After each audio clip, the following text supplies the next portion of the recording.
Remember those big business books?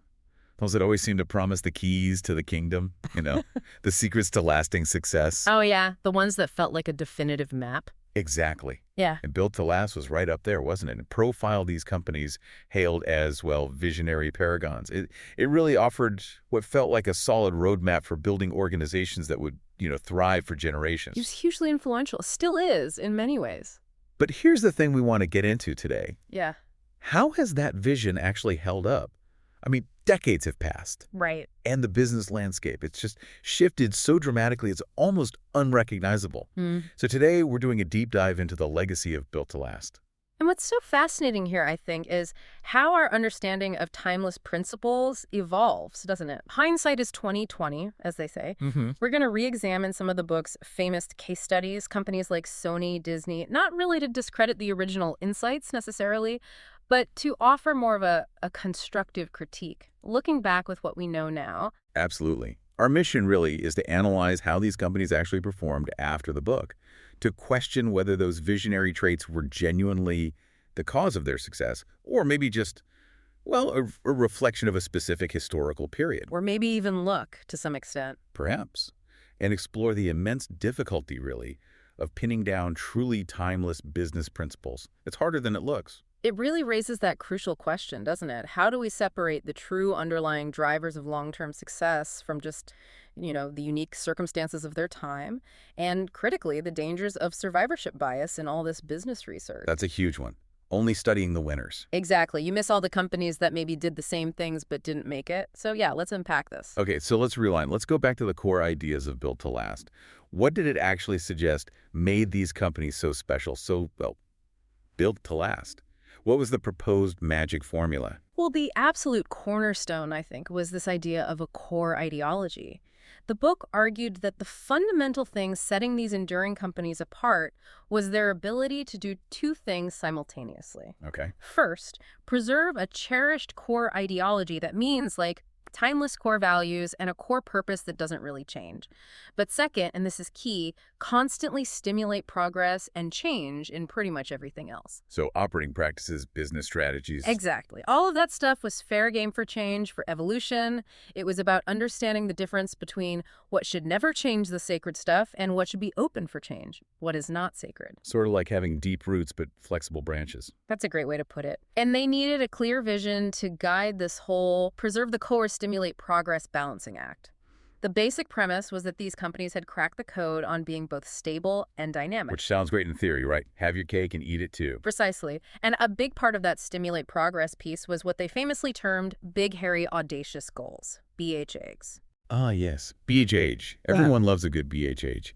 These weren't just small incremental goals, were they? Not at all. They were designed to be ambitious, compelling, often pretty risky goals that could galvanize the entire organization, really pull everyone towards a shared, challenging future. They were meant to feel almost daunting. To force people out of their comfort zone. Right. Walmart was a classic example they used. Sam Walton, way back with his first little store, set a BAG, make it the best, most profitable variety store in Arkansas within 5 years. Which sounds maybe modest now, but back then. It meant more than tripling sales, from Okay. $72,000 to $250,000. That was audacious for a small-town store, and he did it. And these BHAs continued as Walmart grew, right? They kept setting bigger ones. Absolutely. It scaled with the company. By 1977, the goal was becoming a $1 billion company in just 4 years, doubling their size. Then in 1990, another one, double the stores, increased sales per square foot by 60% by the year 2000. These were huge stretch goals. It suggests a certain kind of internal culture is needed to even attempt that, let alone achieve it. Definitely.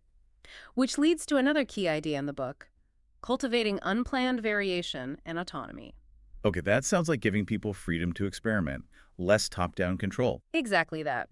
The visionary companies apparently understood the importance of giving people room to breathe, decentralizing the structure to allow for spontaneous, maybe even accidental, innovation from the bottom up.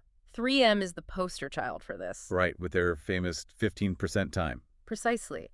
3M supposedly gave engineers like, Spencer Silver, Art Fry the Post-it note guys, 15% of their time to work on whatever interested them. Management literally had no idea what they'd come up with. And the Post-it story itself is about persistence, too, isn't it? They had trouble selling the idea initially. They did. It wasn't an immediate hit internally, but crucially, the culture apparently allowed them to keep working on it. No one told them to stop exploring this weird sticky note idea. That autonomy, combined with persistence, was key. It makes sense. You can't plan for every breakthrough. You really can't. And another example capturing the spirit was Sony's early seeds and fruit image. Seeds and fruit. Tell me more. Masaru Ibuka, one of Sony's founders, used this metaphor. He saw small, maybe even quirky problems, the seeds, as the starting point for great opportunities. The fruit. It fostered this culture of looking closely at little issues, nurturing them, exploring them, believing they could lead to big things. So a culture of curiosity and exploration, really. Yeah, a belief that innovation could come from anywhere, often starting small. Okay, so summing up this first part, the promise was really about this combination. A strong, unchanging core ideology. Right, the anchor. Paired with this constant drive for progress, adaptability, fueled by BHAs and employee autonomy. That's the essence of it. The idea was that these companies had found the magic formula to be both deeply rooted and incredibly adaptable. A very compelling picture. It is a compelling picture, and you can see why it caught on. But, okay, let's fast forward. How did these principles and the companies themselves actually hold up over the long haul against, relentless market shifts, tech disruption, the real world? Let's look at some specific cases.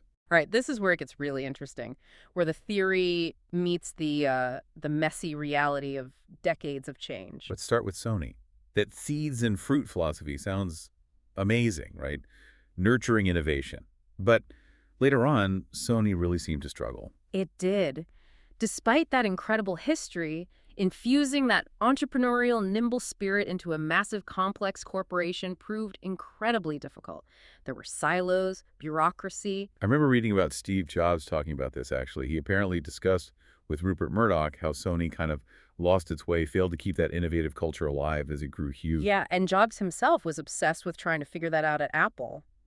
How do you maintain a clear, dynamic culture when you scale up? It's a fundamental challenge. It makes you wonder, doesn't it? Can that very visionary core ideology, the thing that gives you strength initially, actually become, rigid, a structure that hinders adaptation later on? That's the potential trap, isn't it? Preserving the core can sometimes morph into preserving the status quo, even when the world is screaming for change. What starts as a guiding principle can become a set of blinkers. Sony seemed to hit that wall. Okay, how about Disney? They've obviously been incredibly successful leveraging their brand. That Disney name carries immense weight, especially in family entertainment. Absolutely huge competitive advantage. Just the name itself draws people in, arguably more than any specific movie or character sometimes. But the sources point out a risk here, right? When you extend a powerful brand like that. There's always a danger of dilution. If you extend carelessly, if you put the brand on something that fails badly or doesn't fit, it can actually rebound and damage the core brand, people's trust, the magic. It can erode. So it's this constant balancing act for them. How do we leverage this amazing brand strength, move into new markets, new ventures? Without messing up the thing that made us successful in the first place. It's about finding extensions that feel authentic, that don't stretch the brand's meaning too thin. Disney has mostly navigated this incredibly well, but the tightrope is always there. Now, General Motors, this one surprised me a bit. They showed some really early awareness of potential disruption back in the late 1920s. Yeah, think about that time frame. They apparently recognized aviation as a major growth industry and even saw the possibility of a small personal plane, flivver plane, as a potential threat to their car business down the line. That's pretty far-sighted for the 1920s. So what do? They invested in aviation companies like Bendix and Fokker. But interestingly, not to run them as GM divisions, but specifically, the source says, to maintain direct and continuing contact with developments in aviation. So like strategic listening posts, keeping tabs on the future. Exactly. A form of strategic flexibility, keeping options open, staying informed. It shows foresight. Did they become a major player in aviation long-term? The source doesn't really suggest that, does it? It doesn't. Which kind of suggests that early awareness, even making those initial investments, doesn't automatically guarantee you'll successfully navigate the disruption or transform the business. You need the foresight, yes, but then you need the follow-through, the execution, maybe the willingness to bet the farm. GM saw it, but didn't fully pivot. Insight isn't enough on its own. Yeah. Got it. Okay, let's touch on Starbucks. Howard Schultz said that in the early days, post-1987, they weren't really thinking explicitly about brand building like we do now.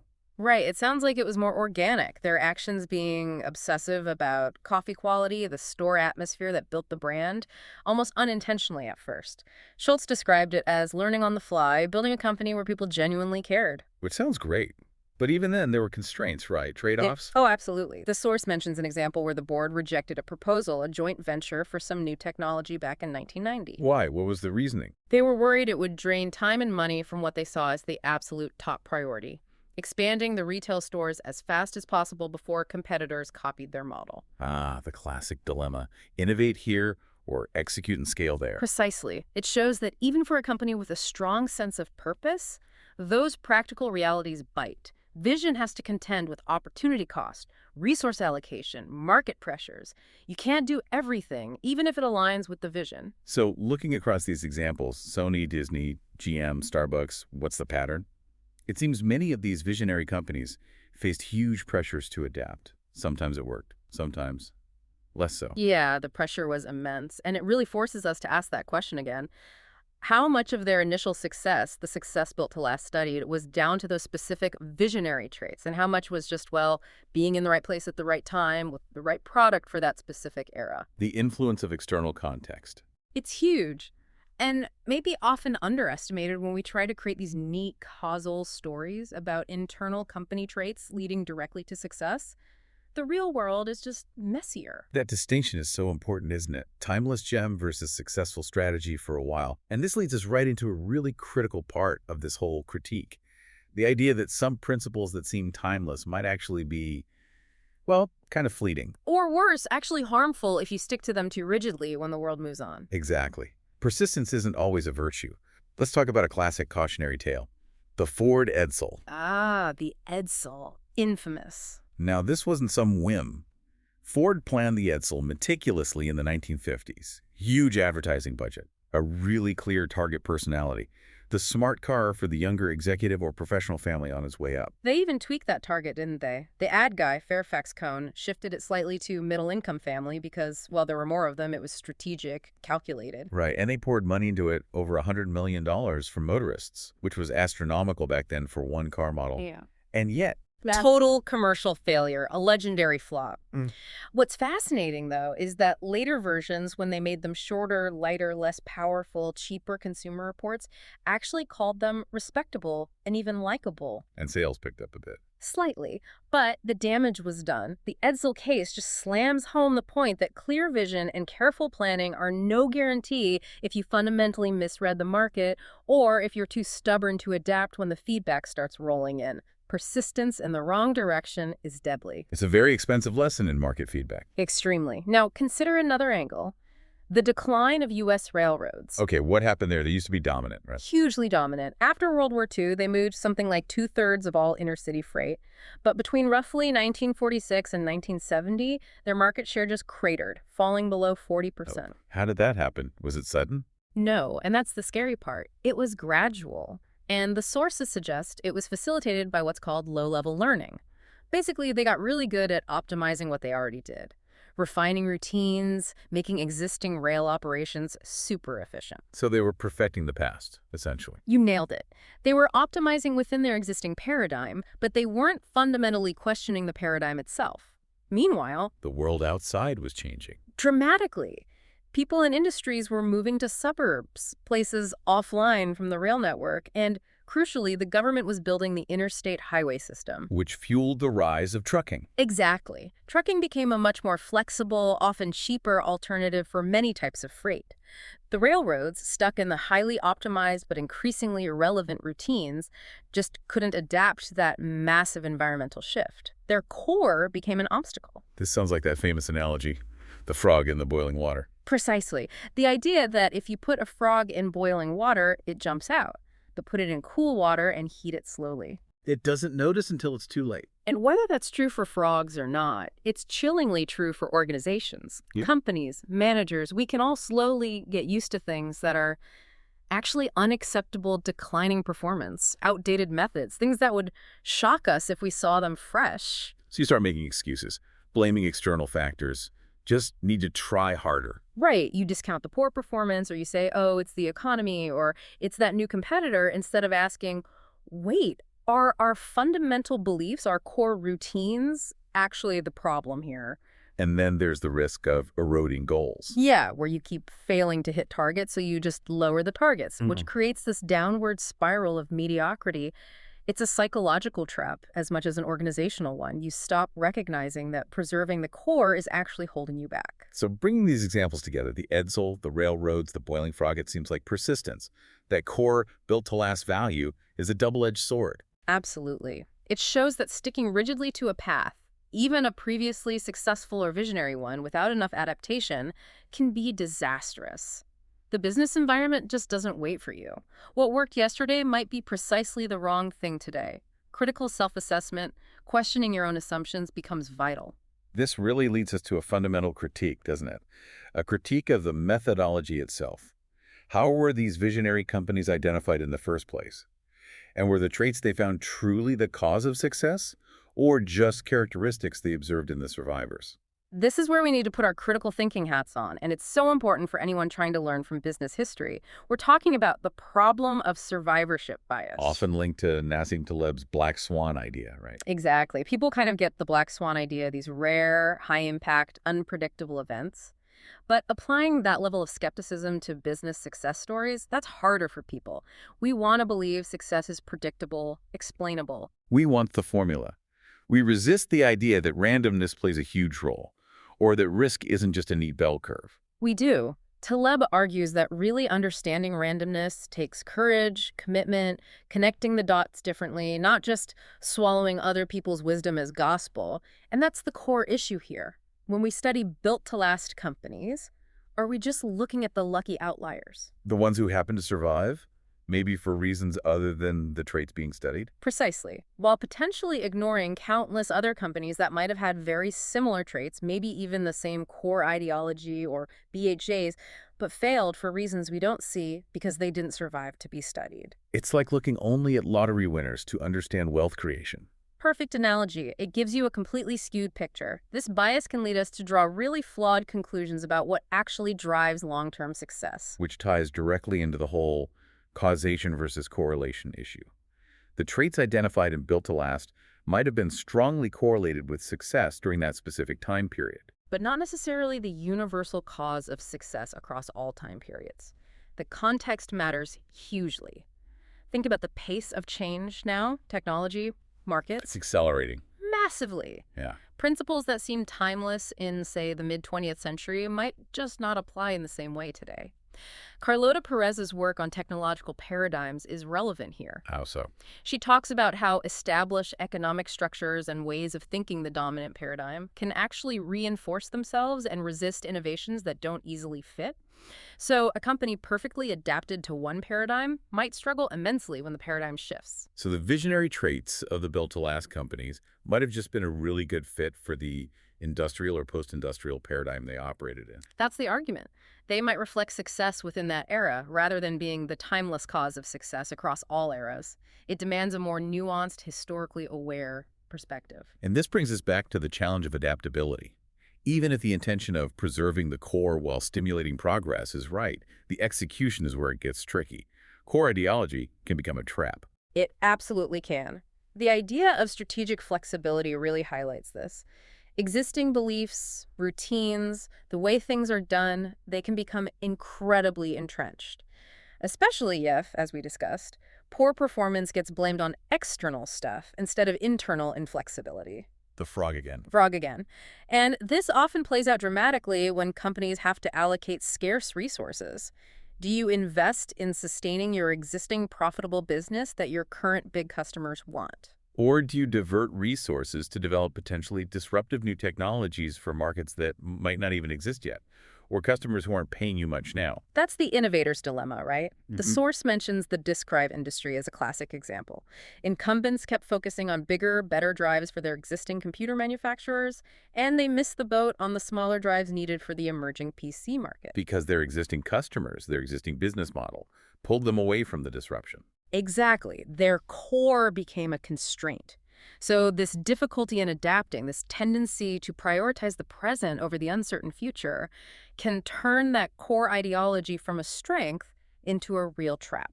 It's fascinating, isn't it? How our desire for simple explanations for clear success formulas can really mask the complexity and the role of context and bias. It's a powerful reminder. The neat stories we tell about success often leave out the messy bits, the failures, the luck, the sheer number of similar attempts that just didn't work out. Survivorship bias makes the winners look inevitable, obscuring the full picture. Okay, so if those classic built-to-last principles aren't the whole story or maybe aren't as timeless as once thought, what does success look like today in this, much more turbulent, fast-paced environment? Are there modern paragons teaching different lessons? It really feels like a different game is being played now, doesn't it? The principles for success seem to have evolved, maybe even radically. Well, let's look at Apple again. But the second coming of Apple under Jobs, they seem to exemplify strategic flexibility and this focus on A players. Absolutely. Jobs was famously obsessed with talent. His whole A players like to work with A players mantra. He believed top engineers were like 50 times better than average. He rigorously screened people. Even marketers had to impress engineers. He wanted a company where C players simply weren't tolerated. And that kind of culture, presumably, allows for more robust debate and better ideas. That's the idea, an environment where great ideas can be challenged, refined, pushed forward by equally capable people. And Apple showed incredible strategic flexibility, even from Jobs himself. The iPod story is key here. Right, you mentioned he initially wanted it Mac only, to drive Mac sales. Yeah, that was his first instinct. But his top team, Schiller, Rubinstein, others, they argued forcefully against it. They convinced him Apple needed to be in the music player business, not just using the iPod as bait for the Mac. They needed to port iTunes to Windows. Which was a massive strategic pivot, Yeah. and absolutely crucial for the iPod's success and Apple's future. Hugely crucial. It shows that even the strongest vision needs to be adaptable, open to challenge from a talented team who understands the broader market. It wasn't just Jobs' vision. It was the team's ability to refine and redirect it. It highlights the importance of that internal dynamic, not just a single visionary leader. Totally. Now think about Amazon. Their story is often framed around ruthless customer focus and a willingness to be misunderstood. How so? What does that mean in practice? Well, they achieved scale and that first scalar advantage by being absolutely obsessive about what customers want. Lower prices, bigger selection, faster delivery, everything else was secondary. And the willingness to be misunderstood. Bezos cultivated this attitude. When critics slammed them for low profits, he'd frame Amazon as a missionary, not a mercenary, focused on the long term. He basically trained Wall Street to accept lower profits in exchange for relentless growth and reinvestment. Which let them build those deeper and deeper moats around the business, investing in logistics, technology, expanding categories. Exactly. Even their early attempts in things like jewelry showed this persistence. They knew building customer value and scale was the long game in the internet era, even if it meant short-term pain or confusing the analysts. It's a different kind of vision focused relentlessly on the customer and the long-term platform, not necessarily short-term financials. Which seems essential now, this idea of strategic flexibility. The internet has changed the game with things like network effects, right? Fundamentally, global markets, scalable platforms, companies like Airbnb, WeChat, their value increases the more people use them. That's a powerful dynamic that wasn't as prevalent before. So competitive advantage today might come more from these built-in growth factors, these network effects, rather than just a superior product or process. It seems that way.